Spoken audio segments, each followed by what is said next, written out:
Culpa versus responsabilidade. Andaram me perguntando como eu diferencio culpa de responsabilidade. Acredito que a razão das perguntas seja de que eu saliento as duas palavras e as trato como muito diferentes. Elas são muito diferentes, mas é comum as pessoas tomarem uma pela outra. Talvez seja a hora de me deter um pouco mais nos respectivos conceitos.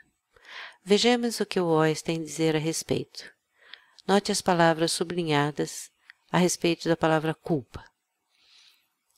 Mal, desastre, falta, delito, crime, dano, problema, desastre, inadvertência, descaso, imprudência, negligência, lesivo, ruim, nefasto, penosa, autorrejeição, desajuste social, conflito, transgressão, pecado, ofensor, indigno, misericórdia, transgressão, pecado. Todas as palavras sublinhadas têm definição moral, isto é, seus conceitos foram estruturados a partir de costumes que serviram de referência para a definição da regra. Isso significa que elas são firmemente ligadas a emoções, especialmente as de bom e mal, bem e mal.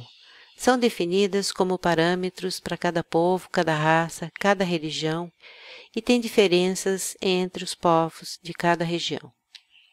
Podemos citar, como exemplo, que no Ocidente é contra a lei, pecado, errado um homem ter mais de uma esposa. No entanto, há regiões no Oriente em que esse fato é considerado normal. Se pensarmos um pouco em história, veremos também essas diferenças. Muitas vezes o que define os comportamentos, costumes e, em decorrência, a moral, está relacionado à fartura ou escassez de alimentos. Outras vezes vemos definição moral diferente, quando existe desequilíbrio entre o número de homens e mulheres em determinadas regiões. Se lermos um pouco de antropologia, veremos cultura que abandonavam os filhos quando eles eram doentes. Mesmo a instituição do batismo, leia Philippe Arié, A História Social da Criança e da Família e outros, teve também a finalidade de registrar os nascimentos e mortes de crianças e controlar melhor tais eventos. Ou regiões em que uma pessoa idosa é isolada do resto para morrer, quando não tem mais utilidade para a comunidade. Vejamos agora a definição de responsabilidade. Substantivo feminino. Obrigação de responder pelas ações próprias ou dos outros. Caráter ou estado do que é responsável. Rubrica termo jurídico. Dever jurídico resultante da violação de determinado direito através da prática de um ato contrário ao ordenamento jurídico. Bem, nem sobre culpa, nem sobre responsabilidade, Roes diferencia entre ação e emoção. Nem é a finalidade de um dicionário. Tentarei fazê-lo então.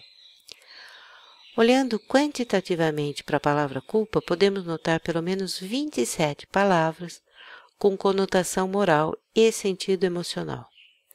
Olhando da mesma forma para a definição da palavra responsabilidade, podemos notar duas palavras com vínculo emocional, sublinhadas. Se nos reportarmos à ação requerida para cada palavra, culpa e responsabilidade, podemos notar que é muito mais claro o que devemos fazer para estarmos de acordo com a definição do conceito quando falamos de responsabilidade. As ações referentes à culpa são muito mais indefinidas e muito mais difíceis de entender, então. Estão mais ligadas a emoções do que a ações, promovendo, portanto, uma interpretação muito individual, influenciada por sua vez pela cultura, religião e etc. Antes de prosseguir, deixe-me fazer uma observação. Eu estou tratando diferentemente emoção e sentimento. Eu estou considerando emoção tudo aquilo que nos desequilibra. Sentimento, ao contrário, eu estou considerando tudo aquilo que nos mantém em estado de ligação harmoniosa com o nosso mundo. As emoções desencadeadas pela culpa, assunto ao qual nos referimos aqui, são fortes.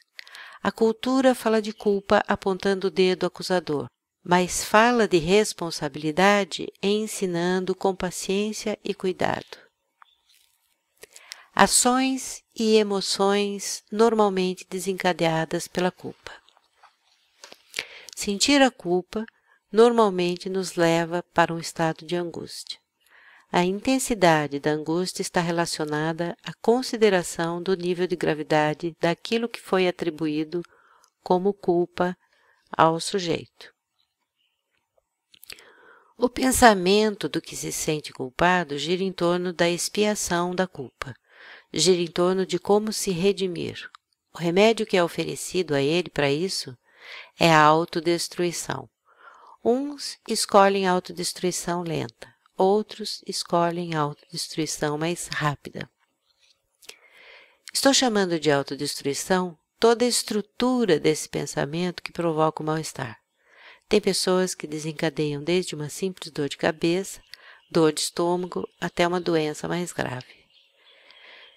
Ele busca outro culpado para dividir a dor, para não ser o único acusado, para não ser o único alvo de sua própria rejeição e a rejeição dos outros com os quais ele convive. O culpado se sente totalmente devedor, uma dívida que tem que pagar. Por vezes, os pensamentos vão em busca de outros culpados para diminuir a dor. Então, no caso de o culpado ter causado algum mal, pois ouviu alguém dizer algo e foi realizar aquilo que o outro falou, o alvo imediato de sua atribuição é aquele do qual ele tirou a ideia. Enfim, aquele que se sente culpado tem fortes tendências a ser um grande acusador. E, por vezes, a forma dele aliviar a culpa é inverter totalmente a situação, colocando como verdade que ele foi manipulado pelo outro, e assim consegue algum alívio para o sofrimento que ele mesmo provocou.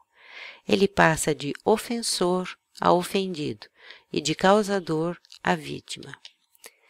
Assim ele alivia por algum tempo o seu mal-estar, diminui um pouco o sentimento de rejeição, embora não consiga eliminar todos os sintomas, pois, no fundo, ele sabe que aquilo foi criado por ele, inclusive a fantasia que a culpa, responsabilidade, é do outro.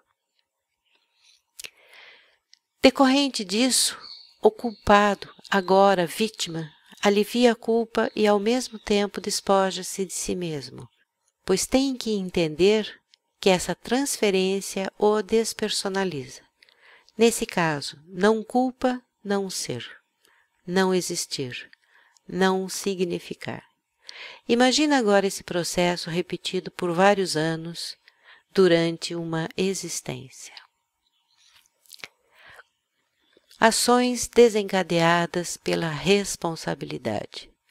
É comum a pessoa que pensa em termos de responsabilidade ter sim preocupações e ansiedades. Mas a ideia da responsabilidade é bem diferente da emoção da culpa.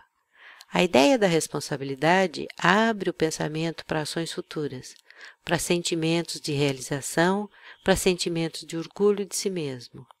Movimenta a pessoa para resoluções e não para fugas, como no caso da culpa. A pessoa que trata de seus afazeres como responsabilidade desenvolve raciocínios de pesquisa, de previsão, de aprendizado, situa claramente sua responsabilidade e a responsabilidade dos outros. Quando toma uma decisão, é muito comum essa pessoa já ter desenvolvido raciocínios a respeito das possíveis repercussões daquela decisão. Por ter desenvolvido sua vida pensando em termos de responsabilidade e não culpa, costuma ser uma pessoa muito mais tranquila em assumir seus erros, em buscar formas de arrumar outros caminhos para a próxima investida, diferente daquela que não funcionou. Essa pessoa não carrega consigo o dramalhão provocado pela culpa. Costuma ser uma pessoa mais amigável, sem posturas defensivas. É bem lógico isso, sem posturas defensivas, uma vez que ela não sente como acusação e não sente angústia para se livrar daquilo que é atribuído a ela. Se ela analisa que algo foi provocado por ela não tenta se defender. No máximo, há uma exclamação do tipo: "Xi, preciso reavaliar isso, tentar de novo." E depois uma busca para mudar o rumo dos acontecimentos. Seletividade entre culpa e responsabilidade. É comum vermos pessoas alternarem entre culpa e responsabilidade. Por exemplo, é mais fácil assumir responsabilidade sobre um assunto de âmbito profissional do que num assunto de âmbito pessoal. Para o âmbito pessoal, normalmente o tratamento é culpa. Muitas vezes me perguntei sobre isso e, na realidade, eu não tenho uma resposta, mas eu tenho uma vaga ideia de como a coisa ocorre. Primeiro, acho esquisita essa partição entre pessoal e profissional, mas é comum as pessoas fazerem essa diferenciação. Para mim, todo tipo de atitude, emoção, sentimento provém de um ser único. Acho que didaticamente a separação facilita algumas explicações. Também ajuda no sentido da importância dada a cada uma das partes.